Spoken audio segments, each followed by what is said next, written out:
سبيل الدموع سبيل مريح آپ کے آنے سے پہلے یہ حالت تھی کہ کوئی اگر کسی کا شوہر مر جاتا اور وہ بیوی بیوہ ہو جاتی، فرمایا کہ کچھ سماجوں کے اندر، کچھ مذاہب کے اندر یہ تعلیم دی جاتی تھی کہ جس کا شوہر مر جائے اسی کی چیتا کے اوپر اس کے بیوی کو بھی رکھ کر جلا دیا جائے۔ اگر کوئی بیوی جلنے کو تیار نہیں ہوتی اس کو راندے درگاہ کیا جاتا، بستی سے جدا کیا جاتا، اس کی کوٹھڑی الگ بنا دی جاتی، اس کو سماج میں عزت نہیں دی جاتی تھی، اس کو سماج عزت کی نگاہ سے نہیں دیکھتا تھا۔ لیکن جس وقت آقا حضرت محمد رسول اللہ صلی اللہ علیہ وسلم دنیا کے اندر تشریف لائے، عورتوں کو عزت ملی، اسی لیے فرمایا کہ عورتوں کے لیے بھی میرے آقا رحمت للعالمین بن کر آئے ہیں۔ جس عورت کی دنیا کے اندر عزت نہیں تھی، جس عورت کو دنیا کے اندر پوچھا نہیں جاتا تھا، جس عورت کو دنیا کے اندر برابر نہیں دیا جاتا تھا، فرمایا کہ عورتوں کی اتنی بے حسی تھی، عورتوں کی اتنی بے عزتی کیا کرتے تھے کہ ایک بازار کی لونڈی اس کو کہا جاتا تھا، بازار کے اندر فروخت ہونے والی عورت اس کو کہا جاتا تھا۔ لیکن جب آقا ان عورتوں کے لیے رحمت بن کر آئے، آقا نے صاف اعلان کر دیا کہ عورت اگر تمہارے بیٹی کی شکل میں ہے وہ تمہاری عزت ہے، اگر وہ عورت تمہاری بہن کی شکل میں ہے فرمایا کہ وہ تو تمہاری عزت ہے، اور فرمایا کہ اگر وہ تمہاری بیوی کی شکل میں اگر دنیا کی عورت ہے تو یاد رکھو وہ بیوی کا خرچ سنبھالنا تمہارے اوپر واجب ہے، اور اگر وہ ماں ہے تو جس چیز کے لیے تم دنیا کے اندر اللہ اللہ کرتے ہو، جس چیز کے اندر تم رسول رسول کرتے ہو، ایمان اور اعمال کے جو دین کے اندر تم محنت کرتے ہو، فرمایا کہ جنت حاصل کرنے کے لیے دنیا کے اندر تم قربانیاں دیتے ہو، تو فرمایا کہ اگر وہ عورت اگر ماں کی شکل میں تمہارے سامنے ہے اسی ماں کے قدموں کے نیچے تمہاری جنت کو رکھ دیا گیا ہے۔ اسی لیے فرمایا کہ ہم مجبور ہیں اس بات کے اوپر کہ اللہ کے رسول حضرت محمد رسول اللہ صلی اللہ علیہ وسلم عورتوں کے لیے بھی رحمت بن کر آئے اور عورتوں کے سارے ظلم اور زیادتی کو ختم فرما دیا۔ بیٹیاں ہیں، بیٹی اگر گھر کے اندر پیدا ہوتی آپ کے آنے سے پہلے فرمایا کہ زندہ زمین کے اندر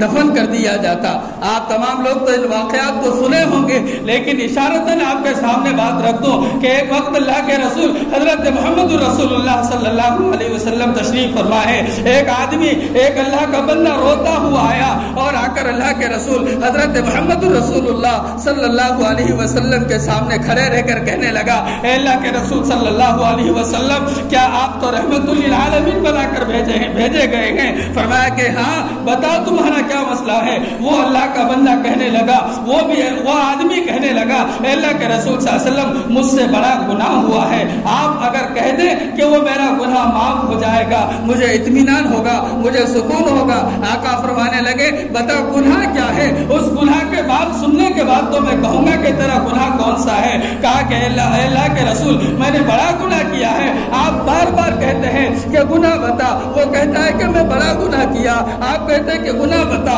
وہ کہتا ہے کہ میں بڑا گناہ کیا۔ آخر میں آقا حضرت محمد رسول اللہ نے پوچھا، بھائی بتاؤ تمہارا کون سا گناہ ہے؟ کہنے لگا، اللہ کے رسول صلی اللہ علیہ وسلم آپ اپنے دل کے اوپر کہا کہ ہاتھ رکھ لے اور دل تھام کر میرے سامنے بیٹھ جائے، میں جو گناہ کیا ہوں وہ گناہ آپ کے سامنے بیان کر رہا ہوں۔ اے آقا صلی اللہ علیہ وسلم میں نے یہ گناہ کیا کہ دور جہالت کے اندر آپ دنیا کے اندر آئے نہیں تھے، آپ رحمت للعالمین ہمارے لیے نہیں تھے۔ اے اللہ کے رسول صلی اللہ علیہ وسلم ہمارے گھروں کے اندر بیٹیاں پیدا ہوتی، اس وقت حالت یہ تھی کہ ہم بیٹی پیدا ہونا نحوست سمجھتے تھے، لیکن آقا حضرت محمد رسول اللہ اس نحوست کو آپ نے ختم فرما دیا۔ اس لیے میں سمجھتا ہوں کہ وہ گناہ میں نے کیا ہے۔ اے آقا گناہ یہ تھا کہ میرے گھر کے اندر چھوٹی بچی پیدا ہو گئی اور وہ میں سفر کے اندر تھا، میری بیوی نے اس بچی کو چھپا لیا اور چھپا کر پڑوس میں اس نے میرے بچی کو رکھا۔ میں جب سفر سے واپس آیا وہ بچی کھیلنے اور کودنے کے قابل ہو گئی،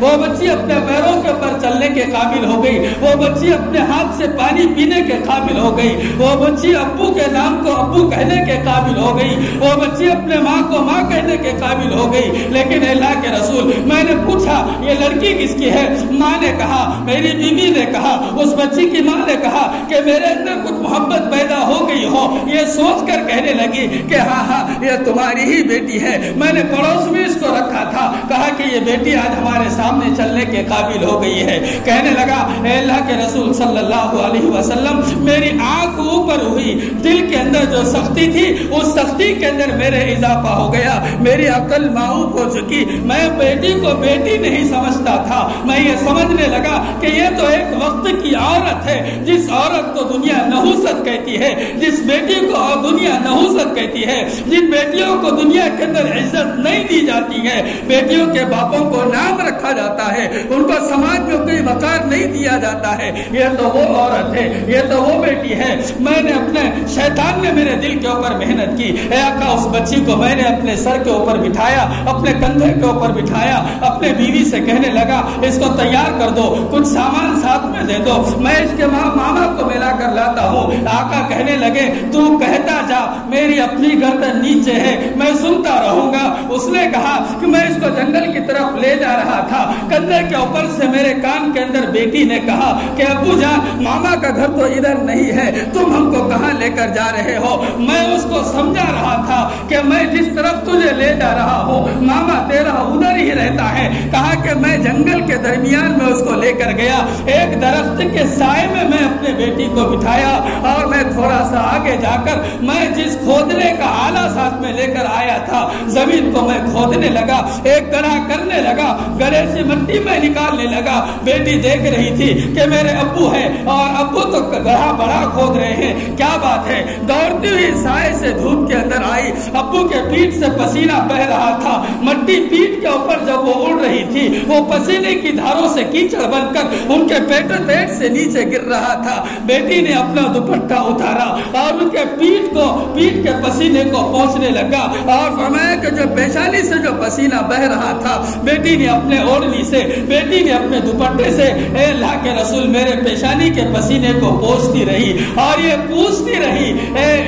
پوچھتی رہی کہ ابا تم اتنی مشکل کیوں اٹھا رہے ہو، تم اتنا بڑا گڑھا کیوں کھود رہے ہو؟ لیکن اے آقا میں میرے بیٹی کو کوئی جواب نہیں دیتا۔ بیٹی اس وقت بھی میری خدمت کر رہی تھی، بیٹی اس وقت بھی میرا پسینہ پوچھ رہی تھی۔ جب گڑھا مکمل ہوا آقا میں اپنے بیٹی کو اس گڑھے کے اندر ڈالنے لگا، بیٹی اپنے آنسو بھرے چہرے سے میرے سامنے اپنا چہرہ اٹھا کر کہنے لگی ابو جان تم میرے اوپر یہ کیا ظلم کر رہے ہو؟ اگر تم مجھے کھلا نہیں سکتے ہو مجھے ان پہاڑوں کے درمیان میں چھوڑ دو، میں جنگل کے پتے کھا کر اپنے پیٹ کو بھر لوں گی، مجھے زمین کے زندہ مت دفنانا، میں کسی فرمایا کہ درندے کے حوالے ہو جاؤں گی۔ اے ابا اگر میرے مقدر میں ہوگا میں بچ جاؤں گی، میرے اوپر یہ ظلم مت کرنا۔ لیکن اے آقا حضرت محمد رسول اللہ صلی اللہ علیہ وسلم میں نے بچی کی ایک بھی بات کو نہیں سنا اور جب دفنانے لگا مٹی ڈالنے لگا بچی کا چہرہ اوپر ابھی مٹی کے اندر ڈوبنے سے باقی تھا، اس وقت میری بیٹی یہ الفاظ کہہ رہی تھی اے ابا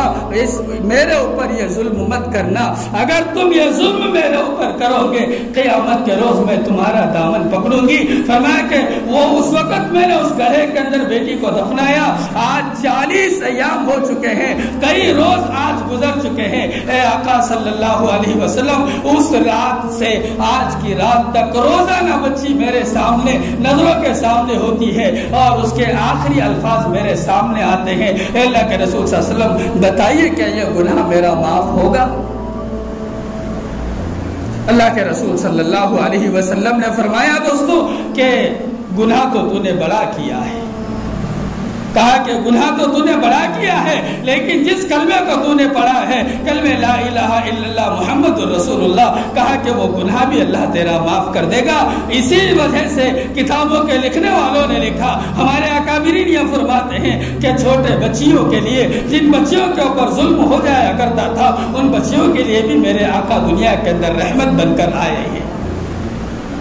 آپ کے چوکھٹ کے اوپر اونٹ آیا ہے، اور اونٹ آ کر کچھ کہنے لگا. دنیا سمجھ نہیں سکتی تھی. فرمایا کہ آپ باہر نکل گئے, اونٹ کی بات کو سنا, اس کے بعد اپنے کسی صاحب کو بھیج کر اونٹ کے مالک کو بلایا. جواہرات فاروقی کے اندر انہوں نے فرمایا کہ یہ بات لکھی, کہا کہ اونٹ کے ساتھ باہر نکلے اور نکل کر مالک کو بلایا اور کہنے لگے. اللہ کے رسول صلی اللہ علیہ وسلم نے فرمایا, اے بھائی تو اس اونٹ کے اوپر ظلم کیوں کرتا ہے؟ کام زیادہ لیتا ہے اور کھانا تو اس کو کم دیتا ہے. یہ اونٹ تیری شکایت کر رہا ہے, قیامت کے روز تو اس کو کیا جواب دے گا؟ وہ بندہ کہنے لگا, مالک کہنے لگا کہ اللہ کے رسول اب اس کے بعد یہ معاملہ نہیں ہوگا. اسی لیے علماء نے لکھا کہ آقا حضرت محمد رسول اللہ صلی اللہ علیہ وسلم جانوروں کے لیے بھی دنیا کے اندر رحمت بن کر آئے.